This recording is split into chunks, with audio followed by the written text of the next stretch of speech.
వీళ్ళు చెప్పిందే. ఆయన నోరుకైతే మొక్కాల అధ్యక్ష మంత్రి జబ్బ కొట్టుకుంటా నేను చూసిన అధ్యక్ష ఏ కాదు మీ భారీ పడగా అనుకుంటా అసలు సంగతి పక్కకు పెట్టిండు బీటింగ్ అరౌండ్ ద బుష్ లాగా. ఇక మీరు కాంగ్రెస్ ఇందిరాగాంధీ చచ్చిపోయి 40 ఏళ్ళకి వచ్చి అధ్యక్ష ఆయన ఎప్పుడు చనిపోయినారు ఏం కథ 84లో కదా అధ్యక్ష దగ్గర ఒకటి దాకా 40 ఏళ్ళకి వచ్చి నెహ్రూ గారు పాపం ఆయన స్వతంత్రం తెచ్చి జైల్లో పడి మనవాడి నాశనం అయిపోయి ఆయన చచ్చిపోయి 60 ఏళ్ళు దాటిపోయి కావాలి మీద 60 ఏళ్ళ కింద వాళ్ళ ఒక ఆయన చచ్చిపోయింది ఇంకో 40 ఏళ్ళ కింద చచ్చిపోతే వాళ్ళ పేరు తీసుకొని ఆమె ఇన్ని గవర్నమెంట్ కూలగొట్టింది అన్ని గవర్నమెంట్ కూలగొట్టింది అని ఈయన ఎప్పుడు ఆయన లేచి రాహుల్ గాంధీ గారు లేచి నువ్వు తక్కువ కూలగొట్టావు నువ్వు ఇన్ని కూలగొట్టిన ఆయన ఎప్పుడు అంటే ఇక చోటాబాయి సుబానాల్లా బడేబాయి మాషాల్లా అన్నాడు. నువ్వు కూలగొట్టామంటే నువ్వు కూలగొట్టి అసలు అదాని ఎటుపోయిండు కథ ఎటుపోయింది దేశం ఏంది దేశం ఎక్కడ పోతుంది ఇది మన దేశంలో జరుగుతున్న చర్చ ఇది జరగాల్సిందేనా 75 సంవత్సరాల పరిపక్వ దశలో ప్రజాస్వామ్యం పరిపక్వం చెందిన ఈ దశలో ఇదేనా జరగాల్సిన చర్చ? ఇలా జపాన్లో ఏం జరుగుతుంది, కొరియాలో ఏం జరుగుతుంది, సింగపూర్లో ఏం జరుగుతుంది, మన పక్కన చైనాలో ఏం జరుగుతుంది, ఎటువంటి అద్భుతాలు ఆవిష్కరించబడుతున్నాయి, ప్రజలు ఎట్లా పోతున్నారు. నిన్నగాక మొన్న కదా అధ్యక్ష చైనాని దాటేసినాం మనం. చైనాని దాటేసి ప్రపంచంలో అత్యధిక జనాభా గల దేశం భారతదేశమే. Today the largest populous country in the globe is India. We have crossed China recently. ఇంత పెద్ద జనాభాను పెట్టుకొని వాళ్ళ జీవితాలతో పరాస్కాలు ఆడుకుంటూ మనం ఈ విధంగా చాలా దారుణంగా ప్రజలను ఓడగొట్టడం అనేది ఏ పరిస్థితిలో కూడా దయచేసి కరెక్ట్ కాదు. ఇది మంచిది కాదు, భవిష్యత్తు కూడా మంచిది కాదు. మరి దీనికి అంతమేందో ఎట్లా పోతుందో. The most disgusting speech by the honourable prime minister of India. Most disgusting. ఒక సభలో కాకపోతే ఇంకో సభలో మంచిగా మారితే నేను కూడా ఆస్తుని చూసిన అధ్యక్ష. Because country is in a very critical situation. 10 lakh crores for India is not a small thing. It's a big issue. And so many crores of people are involved in that. దాన్ని అంతా పక్కకు పెట్టి ఆ టర్మాయిల్ని పక్కకు పెట్టి దానికి ఏం చేస్తామో చెప్పకుండా దాన్ని ఒక చీకట్లో పెట్టి డార్క్లో పెట్టి ఇద్దరు ఓలకోలు నిందించుకొని త్వంశుంటా అంటే త్వంశుంటా అన్నట్టు. నువ్వు నాకన్నా పెద్దసి ఉంటావు, నువ్వు నీకన్నా పెద్దసి ఉంటావు, నువ్వే నీ గవర్నమెంట్లు కూలొట్టావు, నిన్నేను ఇదే అధ్యక్ష. ఇది జరగడం దురదృష్టకరం. ఈ మార్పు అయితే తప్పకుండా రావాలి అధ్యక్ష. ఈ పరిణతి రావాల్సినటువంటి అక్కడైతే ఉన్నది. ఎఫ్ఆర్బిఎం కింద దొంగ లెక్కలు కోతలు రేపు ఉంది అధ్యక్ష. రేపు ఆర్థిక మంత్రి వాళ్ళంతా చెప్తారు రేపు సభకు. నేను బట్టి గారిని కోరుతున్నా అధ్యక్ష అందరికన్నా ఎక్కువ శాసనసభ నడపాలని మేము ముందుంటాం. ఈసారి మనకి ఏమైందంటే మ్యాండేటరీ 6 months లోపల 14th లోపల కలవాల్సిన అవసరం ఏర్పడ్డది. కలిసి ముగించుకుంటే మళ్ళీ విస్తారంగా మీరు కోరినటువంటి వింటర్ సెషన్ ఒక 15-20 రోజులు పెట్టుకొని బ్రహ్మాండంగా అన్ని విషయాలు సాకలింగా చర్చించుదాం. వీళ్ళని త్వరలో పెట్టుకుందాం. మధ్యలో ఎందుకంటే మనకు వినాయక నిమజ్జనాలు ఉండే, అదేవిధంగా 17th September కూడా ఉంది. ఇవన్నీ కూడా చేయాల్సిన అవసరం ఉంది. కాబట్టి ఒక పద్ధతి ద్వారా ఇప్పుడు ఈ రాజ్యాంగబద్ధమైన దాన్ని పూర్తి చేసి షార్ట్ పీరియడ్లో మళ్ళీ స్పీకర్ గారిని రిక్వెస్ట్ చేసి మళ్ళీ సభ వింటర్ సెషన్ పీరియడ్ పెట్టుకుంటే అద్భుతంగా 20 అంటే 20 రోజులు, 25 రోజులు అంటే 25 రోజులు జరుపుదాం. అన్ని విషయాలు చర్చకు రావాలి. ప్రతి విషయం థ్రెడ్ బేర్ చర్చ జరగాలి. ఎస్, రేపు స్టేట్ ఫైనాన్స్ మీద ఆర్థిక శాఖ మంత్రి గారు వాళ్ళంతా కూడా రేపు వాస్తవాలు బయట పెడతారు.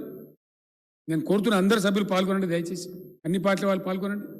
వాస్తవాలు ఏందో తెలియనండి ప్రజలకు. అక్కడ కూడా ఎఫ్ఆర్బిఎం కోతలు, పిఎఫ్సి ఆర్ఎఫ్సి లోన్ల కోతలు, కోర్టు పోతున్నాం అధ్యక్ష, న్యాయస్థానానికి పోతున్నాం.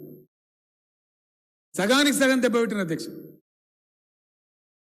ఇంకెంత ఘోరం అంటే ఇదే పీయూష్ గోయల్ గారు విద్యుత్ శాఖ మంత్రి ఉన్నప్పుడు వాళ్ళ ప్రభుత్వాలు ఉండే రాజస్థాన్లో, అప్పుడు వసుంధరా రాజే గారి ప్రభుత్వం, అవి దివాలెత్తితే వాటిని బెయిల్అవుట్ చేయడానికి తెచ్చిన ఒక స్కీమ్. ఆ స్కీమ్ పేరు ఉదయ్. మనకు అవసరం లేకుండా అధ్యక్ష మనం అట్లా దివాలెత్తలే. మన సంస్థలు మంచిగా పనిచేస్తుండే. కానీ మీరు కూడా తీసుకోవాలి. మడుగుల వాడ దున్నపోతు మంచి కింద కూర్చుంటారు కదా అధ్యక్ష, నేనింత ఊసుకోవాలి బురద. ఇదే పీయూష్ గోయల్ గారు నన్ను మాట్లాడి చెప్తే 10 సార్లు నా ఎంబడ పడితే ఇష్టం లేక ఉదయ్ స్కీమ్లో చేరినాం అధ్యక్ష. ఏందా ఉదయ్ స్కీము? డిస్కామ్లు ఏమన్నా ఇంతకుముందు గతంలో లోన్లు ఉన్నట్టయితే మనం 11,500-12,000 కోట్లు ఉండే. రాష్ట్ర ప్రభుత్వం తీసుకోవాలి భారాన్ని, తీసుకున్నాం. ఎట్లా కరెంట్ తక్కువ ఉంది మన దగ్గర, మంచిగా వేసుకుని అక్కర్నది, స్టెబిలైజ్ చేసి అక్కర్నది. కొత్త సబ్స్టేషన్లు కట్టాలి, లైన్లు వేసుకోవాలి అనే బాధతోని సరే పర్వాలేదని చెప్పి తీసుకున్నాం అధ్యక్ష. అది కూడా అప్పు కింద పరిగణిస్తాం, మీ ఎఫ్ఆర్బిఐలో కోత పెడతామన్నారు. వీళ్ళు చెప్పిందే. ఆయన నోరుకైతే మొక్కాల అధ్యక్ష మంత్రి. వీళ్ళు పోయిన 5-6 మంత్రులు నేను లేను. ప్రశాంత్ రెడ్డి గారు ఉన్నాడు, ఈ మన నిరంజన్ రెడ్డి గారు, అజయ్ గారు, జగదీశ్వర్ రెడ్డి గారు, 7-8 మంత్రులు పోయినారు. పోయి ఆయన చాంబాలు ఉంటే ఆయన మంది నిలగొట్టేసి ఏమంటాడు ఆయన, ఎందుకా మీరు 2,000 రూపాయల పెన్షన్ ఇస్తాను, దుబారా ఇస్తాను, మేము 600 ఇస్తాను గుజరాత్లో, మాకు ఎత్తలేరా ఓట్లు, మీరు పిచ్చోళ్ళు, మీరు రైతు బంధు ఎందుకు ఇస్తాను ఇది మాట్లాడతారు అధ్యక్ష. వడ్లు మీరెందుకు ఉంటారు నాకు అర్థం కాదు.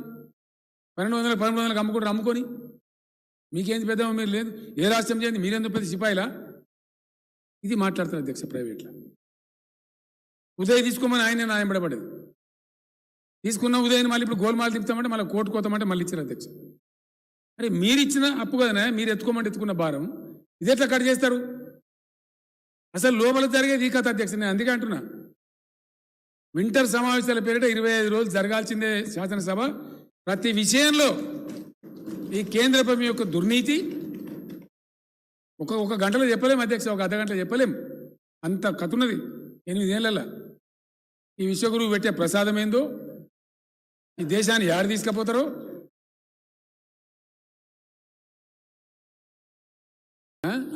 ప్రాజెక్ట్స్ మరి బిహెచ్ఎల్కి ఎందుకు ఇస్తారు? ఈయనంటాడు బిహెచ్ఎల్కి ఏద్దట, ప్రభుత్వ రంగ సంస్థలను అమ్మేయాలి.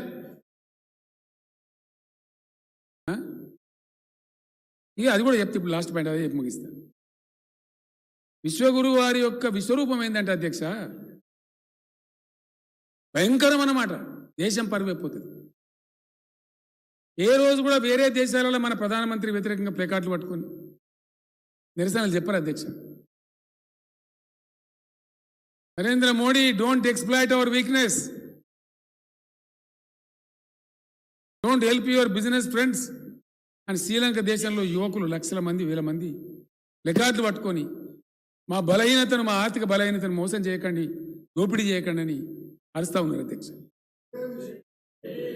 అక్కడ ఎలక్ట్రిసిటీ బోర్డు చైర్మన్, ఆ దేశ ఎలక్ట్రిసిటీ బోర్డు చైర్మన్ భారత ప్రధానమంత్రి గారు ఒత్తిడి చేస్తేనే అదాని అండ్ కంపెనీకి అది ఇచ్చినాము, ఆయన హై రేట్లు అమ్ముతున్నాడు పవర్ అని statement, recorded statement, official statement ఉంది అధ్యక్ష.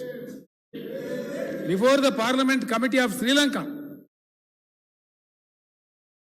ఇంకో భయంకరమైన ఈ అందమైన ముసుగు, రిఫార్మ్, విద్యుత్ సంస్కరణలు అనే ముసుగు ఏం చెప్తారు అధ్యక్ష?